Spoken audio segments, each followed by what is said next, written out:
बिस्मिल्लाहिर्रहमानिर्रहीम। अस्सलाम वालेकुम नाज़रीन, आप यूट्यूब चैनल देख रहे हैं। मैं इमरान खान हूँ। ये एक कामयाब और बाकमाल किस्म का जलसा था जो पाकिस्तान तहरीक इंसाफ ने किया। और एक बात तो क्लियर हो गई है कि इमरान खान साहब की कॉल जो है वो अभी तक कारकुनों में काम कर रही है। दूसरी बात जो है वो ये कि जो रिपोर्टर्स थे ग्राउंड पे, उन्होंने बताया कि लोगों की दिलचस्पी इस बात में थी कि इमरान खान ने बुलाया तो हम इमरान खान के बुलाने पर आए हैं। हमें कोई लायामल दिया जाए और बताया जाए कि इमरान खान साहब की आज़ादी कैसे मुमकिन होगी। लोगों को जो ऑपरेशन खैबर पख्तूनख्वा में हो रहा है उस पर बहुत गम और गुस्सा था। मादनियात के कब्जे के हवाले से लोगों के बड़े सवालात थे। ये वो सारी चीज़ें हैं जिन पे इमरान खान साहब भी बात करते रहते हैं और लोग उन्हीं चीज़ों के साथ जलसे में आए थे। लोगों को वहाँ मौजूद क़यादत में और उनकी तकरीरों में ज़्यादा दिलचस्पी नहीं थी। मैं आपको कुछ चीज़ें अभी बताने वाला हूँ जो इस जलसे से रिलेटेड हैं और ये फैक्ट्स पर मबनी है। ये चीज़ें आपको पसंद आए ना आए, लेकिन एक्चुअली वहाँ पे ये हुआ। इंतज़ामात बेहतर नहीं थे, जलसागाह में कचरा था और वहाँ पे काफ़ी गट्टा मिट्टी थी और बड़ी स्मेल थी, बदबू थी। ये चीज़ें नामुनासिब है। अगर आप मेहमानों को बुलाते हैं तो बेहतर जगह पे बंदोबस्त करना चाहिए था। एक और चीज़ ये है कि पंजाब की शमूलियत हैरान कुन हद तक ज़्यादा थी। कुछ सहाफ़ियों ने मुझे यहाँ तक क्लेम किया कि अगर हम ज़्यादा ना बोलें तो आधे लोग तो पंजाब से आए हुए थे और ये बहुत बड़ी तादाद है। इस पे आलिया हमजा साहिबा का जो है वो बड़ी कोशिश है उनकी, अगर इतनी बड़ी तादाद में लोग पंजाब से पहुंच गए हैं तो। और अडयाला जेल में भी पंजाब से ही ज़्यादा लोग आजकल जा रहे हैं। रावलपिंडी में अडयाला जेल है, बहुत लोग वहाँ पहुँच जाते हैं। तो पंजाब की शमूलियत हैरान कुन हद तक ज़्यादा थी। कई किलोमीटर तक सड़कों पर लोग मौजूद थे और इसकी वीडियोस बाकायदा लोगों ने डाली है। बल्कि एक वीडियो मैं देख रहा था, रज़ी ताहिर साहब ने उसको सोशल मीडिया पे लगाया। उसमें लगभग 1 किलोमीटर की वॉक है जलसागाह तक और उस वॉक के अंदर हर तरफ बहुत बड़ी तादाद में लोग चल फिर रहे हैं जो जलसागाह की तरफ जा भी रहे हैं, आ भी रहे हैं। अलीमा खानम अपने भाई का बयान पहुंचाने की हद तक मुतहरिक रहती हैं और ये अपने भाई का बयान पहुंचाना कोई मरूसी सियासत नहीं है। अलीमा खानम ने ना तो कोई मेरी दानिश में कोई वज़ीर आला बनना है, ना वज़ीर आज़म बनना है और ना कोई वफाकी या सूबाई वज़ीर बनना है, ना वो गवर्नर बनने में दिलचस्पी लेंगी। उनकी दिलचस्पी सिर्फ अपने भाई का पैगाम इमरान खान साहब को फॉलो करने वाले लोगों तक पहुंचाना है। और ये कोई मरूसी सियासत नहीं है। मरूसी सियासत वो है जो गिलानियों के बच्चे, शरीफों के बच्चे, जरदारियों के बच्चे करते हैं, वो मरूसी सियासत कहलाती है। अब यही पैगाम अलीमा खानम जो है वो स्टेज पे जाके पहुंचा सकती थी, क्योंकि इस जलसागाह में जिसे सबसे ज़्यादा इज्जत दी लोगों ने वो अलीमा खानम थी। जो हसनैन रफ़ीक है, मेरी उनसे रिपोर्ट ही, उन्होंने कहा जी मेरे सामने वो आई हैं और जिस तरह लोगों ने उनको सर आंखों पे बिठाया खैबर पख्तूनख्वा में जलसागाह में, वो कहते जी उसकी कोई मिसाल नहीं मिलती। फिर जितना खुलकर अलीमा खानम बात करती है उतना कोई और करता भी नहीं है ना। वो बहुत खुल के साफ बात करती हैं कि मेरे भाई ने ये कहा, ये मैंने आवाम तक पहुंचा दिया। तो उन्हें मौका मिलना चाहिए था या उन्हें खुद चाहिए था। अब यानी वो तो यही कह रही हैं कि जी मैं स्टेज पे नहीं जाना चाहती, मेरा सियासत में ताल्लुक नहीं है, मेरी ड्यूटी अपने भाई के लिए है। तो सियासत के ऊपर पाबंदी भी नहीं हो सकती। हर शहरी को ये हक हासिल है कि वो सियासत करे। हाँ, जिन्होंने हलफ लिया हुआ है कि वो सियासत में हिस्सा नहीं लेंगे उनको नहीं लेना चाहिए, लेकिन हर शहरी को सियासत में हिस्सा लेना भी चाहिए और उसका ये हक भी है। और अगर अलीमा खानम अपने भाई का पैगाम पहुंचाती तो कुछ गलत नहीं था, लोगों के लिए वो बड़ा पॉजिटिव होता। बहरहाल ये उनकी पार्टी का अपना फैसला है। एक चीज़ और है कि कोई सरप्राइज या लायामल जिसके बारे में दावा किया था अली अमीन गंडापुर साहब ने कि मेरे पास सरप्राइज भी है और मैं कोई लायामल भी अनाउंस करूंगा कि अब करना क्या है, तो ऐसा कोई अनाउंसमेंट नहीं हुआ। कोई लाइन ऑफ एक्शन कारकुनों को नहीं दिया गया, जिसकी वजह से कारकुनों में कुछ मायूसी थी। फिर कई लीडर जो हैं वो स्टेज के ऊपर आए तो अवाम ने नीचे से रद्द-ए-अमल भी दिया। ऐसी बहुत सारी वीडियोस हैं, मैं आपको दिखा भी सकता हूं, लेकिन नामुनासिब है। जिसमें कुछ सहाफ़ियों ने रिपोर्ट किया, यानी मोहम्मद फ़हीम साहब ने कहा कि हुल्लड़बाजी हुई, बहुत नारेबाजी हुई और कारकुन जाना शुरू हो गए। अली अमीन गंडापुर साहब की तकरीर चल रही थी, कुछ और लोगों की लोग जो है वो पंडाल में से जूते उठा रहे थे। तो बहुत अजीब चीज़ें भी हमने वहाँ पे देखी जो नामुनासिब है। लेकिन ये पब्लिक का रद्द-ए-अमल क्यों आ रहा है, ये तो क़यादत अच्छी तरह जानती है कि लोग क्यों मायूस हो रहे हैं पाकिस्तान तहरीक इंसाफ की उस क़यादत से जो इमरान खान साहब के नाम पे इक़्तिदार में आई है। जानदार तकरीर किसकी थी पूरे जलसे के अंदर तो एक बड़ी जानदार तकरीर जुनैद अकबर साहब ने की। उन्होंने कहा जी मुझे अपने इदारों पे फ़ख्र है, मगर क़यादत के हवाले से जो इदारों की क़यादत है उनसे वो प्रॉब्लम्स हैं, वो बता भी रहे थे। उन्होंने कहा जी हमारे शहीदों को शहीद नहीं मानोगे तो मैं आपके शहीदों को शहीद नहीं मानूंगा। फिर असद कैसर साहब ने बड़ी एक तगड़ी तकरीर की, सलमान अकबर राजा साहब की अच्छी थी, और फिर भी ज़्यादातर ऐसा लगता था कि लोग यहाँ पे आए थे सिर्फ इमरान खान की कॉल के ऊपर, किसी और के लिए नहीं आए थे। फिर इमरान खान साहब अब क्या कहेंगे इस जलसे के बारे में आपको पहले बता देता हूँ। देखिए there is no other option. Imran Khan के लिए यही एक ऑप्शन है कि लोग क्योंकि बहुत बड़ी तादाद में आए उनके बुलाने पर और सारा मीडिया इसकी गवाही दे रहा है, तो इमरान खान साहब को कौम का शुक्रिया ही अदा करना होगा कि पेशावर में कामयाब जलसा करने पर इमरान खान साहब कौम का शुक्रिया अदा करेंगे, क्योंकि लोगों को मजबूत रखना, उनको हौसला देना ये लीडर की रिस्पॉन्सिबिलिटी होती है और इमरान खान साहब यही करेंगे। ये नेगेटिव चीज़ें उन तक पहुंचेंगी ज़रूर, लेकिन वो इसके ऊपर कुछ कर नहीं सकते। हाँ, लेकिन ये कि हमारा काम है चीज़ों को हाईलाइट करना, जो देखना वो बताना और दिखाना, तो वो हमने आपको बताया और वहाँ जो जर्नलिस्ट मौजूद थे फील्ड में उन्होंने भी बताया।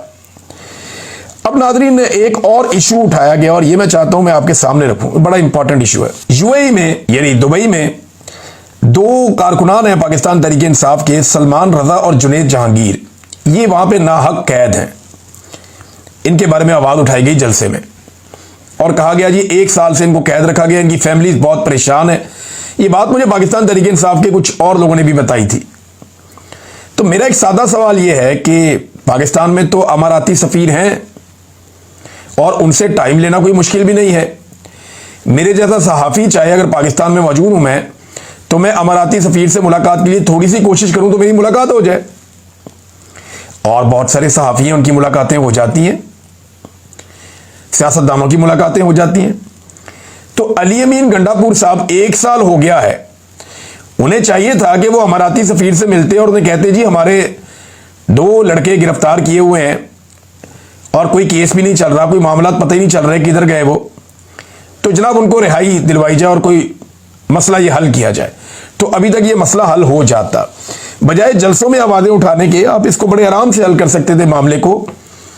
अगर आप अमाराती हुकूमत से थ्रू उनके एम्बेसडर राब्ता कर लेते तो ये मसला अभी तक हल हो जाता। कोई छोटी मोटी गारंटी देके आप नौजवानों को छुड़वा लेते और खैबर पख्तूनख्वा के एयरपोर्ट पे पेशावर पे वो उतर जाते और आसानी हो जाती उनके लिए। अब नाज़रीन ये एक कुछ तस्वीर सामने आई है, इनको जरा आप देखें। ये आसिम मुनीर साहब जो हैं वो डोनाल्ड ट्रंप को एक तोहफा पेश कर रहे हैं। एक तोहफा जो है वो सामने आपको नजर आ रहा है, एक बॉक्स है और उसके अंदर कुछ चीजें पड़ी हुई हैं।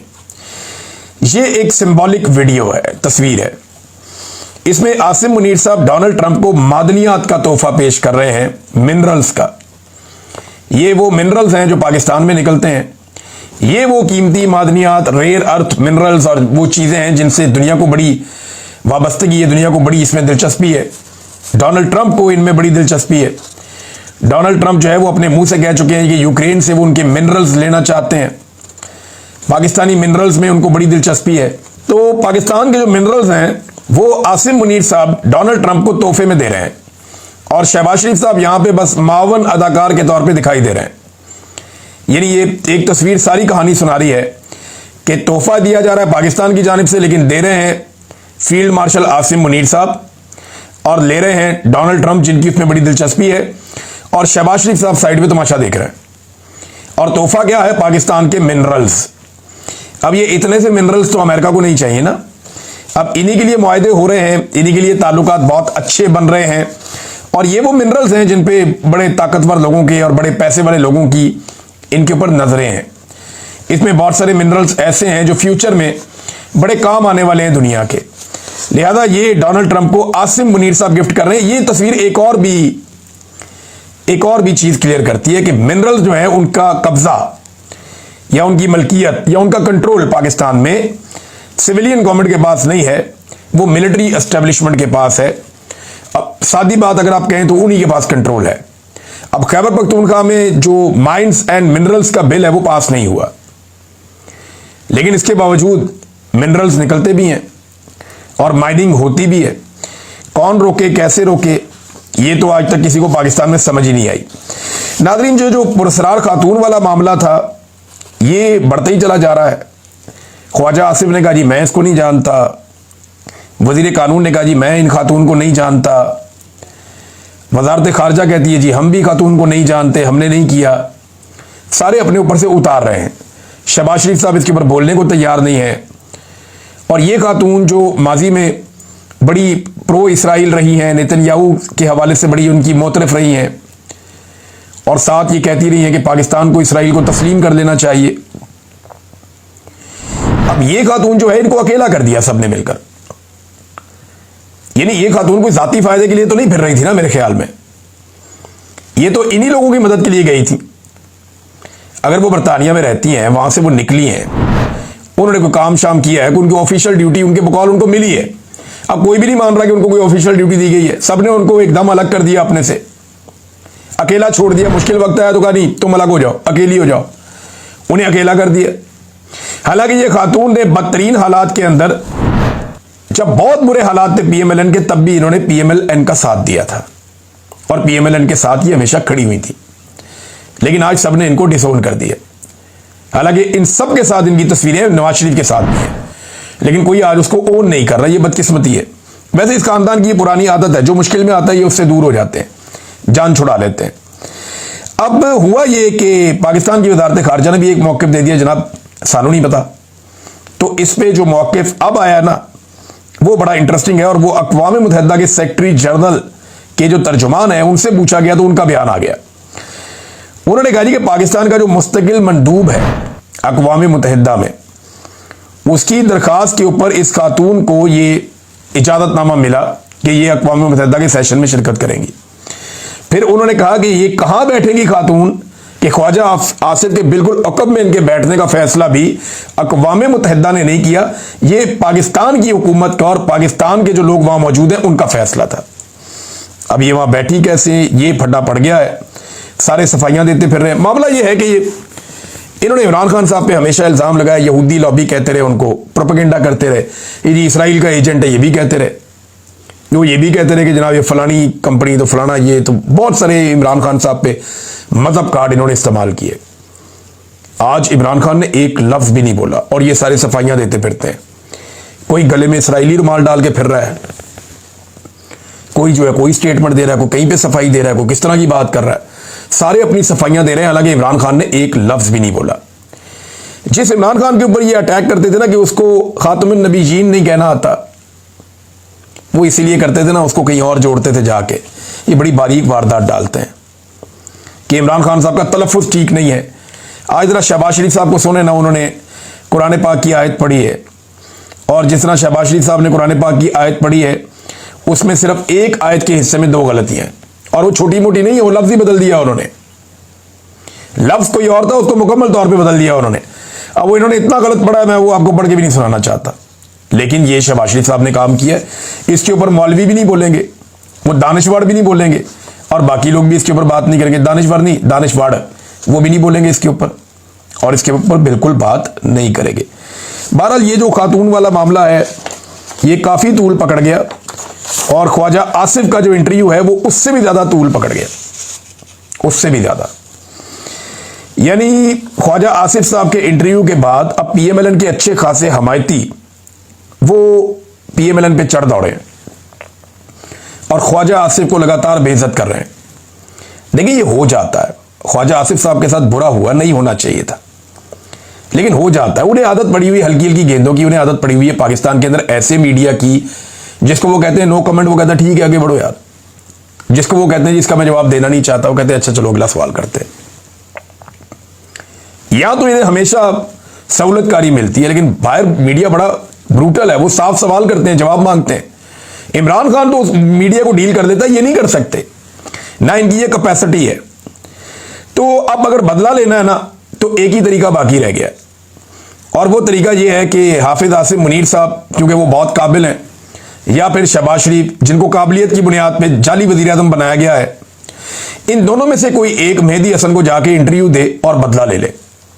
ख्वाजा आसिफ की बेइज्जती का अगर बदला लेना है तो ख्वाजा आसिफ को अपने महकमे में से, यानी वजीर दिफा हैं वो तो उनके सबॉर्डिनेट हैं, उनके नीचे काम करते हैं आर्मी चीफ, उनको भेजना चाहिए या तो इंटरव्यू के लिए, या फिर शहबाज शरीफ को अपने वजीर की बेइज्जती का बदला लेने के लिए मैदान में आना चाहिए और मेहदी हसन को इंटरव्यू देके हिसाब बराबर कर देना चाहिए।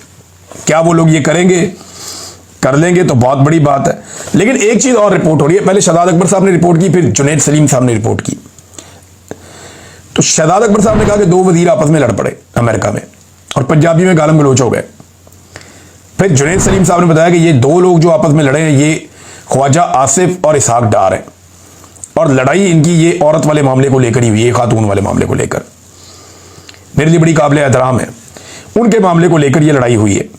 तो जुनैद सलीम साहब ने कहा कि ख्वाजा आसिफ ने यहां तक कह दिया कि एदे को लो बच्चो, मियाँ साहब को कह दिया ए पहले ताड़े कामे दे के इन्हें ताड़ी पीठ छुड़ा घूमपिया, ये अब ताड़े पजामे दे के ताड़ी छुड़ा मारेगा, ये ख्वाजा आसिफ ने कहा।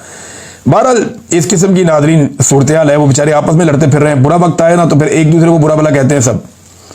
फिर अक़वाम मुत्तहिदा के अंदर जो पाकिस्तान की जानिब से जो टीम थी, जब ये बातचीत हो रही थी फाइनली शहबाज शरीफ साहब की तकरीर वाली, तो मियाँ साहब को ये बताया गया था और बड़े सीनियर लोगों ने बताया कि मियाँ साहब आपने कश्मीर का नाम सिर्फ 2 मरतबा लिया और बड़ा दबा के लिया है, कश्मीर का मामला जरा उठाएं, ये पाकिस्तानियों का बड़ा इंपॉर्टेंट इशू है, वहीं से पाकिस्तानियों के सारे पानी रुक रहे हैं, इस मामले को जरा जोरदार तरीके से उठाएं, कश्मीर के मामले को, पानी के मामले को।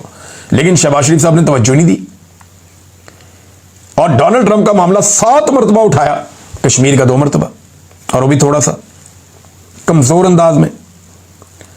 लेकिन डोनाल्ड ट्रंप को वो देना चाहते हैं अमन का नोबेल पीस प्राइज, हालांकि डोनाल्ड ट्रंप ही इसको, उनकी हुकूमत ही वीटो कर देती है और उस करारदाद को जो जंगबंदी करवाते हैं और बच्चे शहीद हो रहे हैं।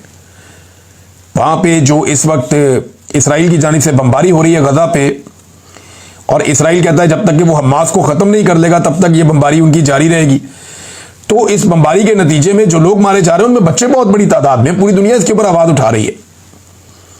लेकिन पाकिस्तानी गवर्नमेंट जो है उसको तो फौरी तौर पे डोनाल्ड ट्रंप को अमन का नोबेल पीस प्राइज दिलवाना है और कसीदे पढ़ने।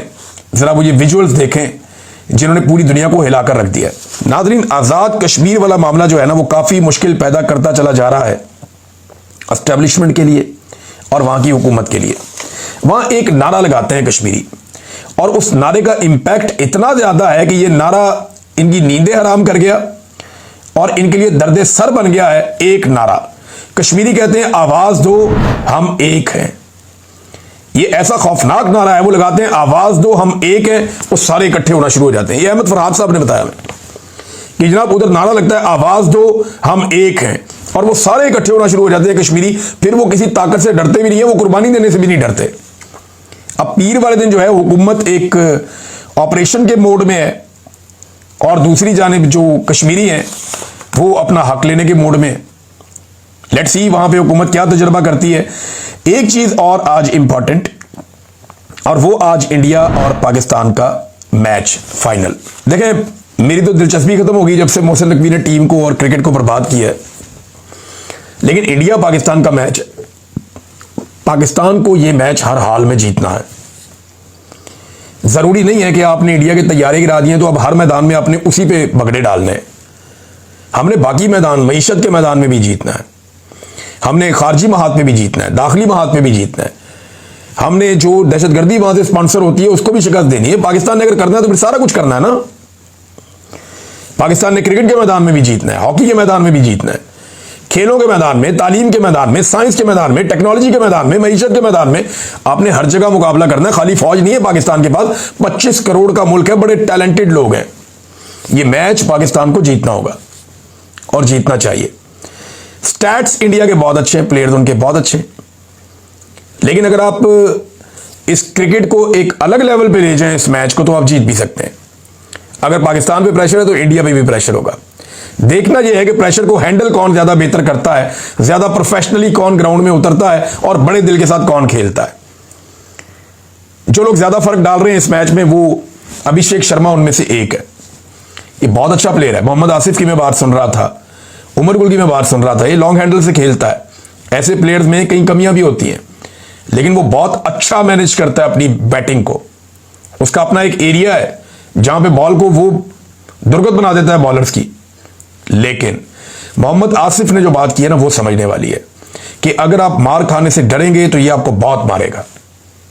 ये बहुत अच्छा बैट्समैन है, आपको इसे एक प्रॉपर लेंथ पे बॉल करना पड़ेगा, आपको विकेट में बॉल करने पड़ेंगे, आपको आगे बॉल देने से नहीं डरना। आप इससे मार खाएं लेकिन इसको आउट करें। अगर आपने इसको आउट कर लिया तो इंडिया की आधी टीम नीचे लग जाएगी। यह सबका तज्जिया है।